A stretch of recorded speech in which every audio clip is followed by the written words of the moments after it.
টাঙ্গাইলের কালিহাতীর শোলাকুড়ায় সালিশ বৈঠকে কথা কাটাকাটির এক পর্যায়ে মাইকে ঘোষণা দিয়ে সংঘর্ষে জড়ায় ৩ গ্রামের মানুষ। এতে অন্তত ১৫ জন আহত হয়েছেন।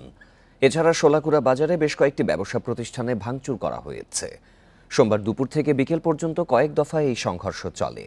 এ সময় টাঙ্গাইল ময়মনসিংহ আঞ্চলিক মহাসড়কে যানবাহন চলাচল বন্ধ হয়ে যায়। আহতদের উপজেলা স্বাস্থ্য কমপ্লেক্সে ভর্তি করা হয়েছে। পুলিশ জানায়, গত শুক্রবার বাংড়া ইউনিয়নের একটি বাড়িতে মুলিয়া এবং সাকরাইল গ্রামের লোকজনদের কথা কাটাকাটি হয়। বিষয়টি মীমাংসা করতে সোমবার সালিশ বৈঠকের আয়োজন করা হয়। সেখানে আবারও কথা কাটাকাটির জেরে ৩ গ্রামের মানুষের সংঘর্ষ বাধে। এই ঘটনায় থানায় কোনো পক্ষ অভিযোগ দায়ের করেনি বলে জানায় পুলিশ।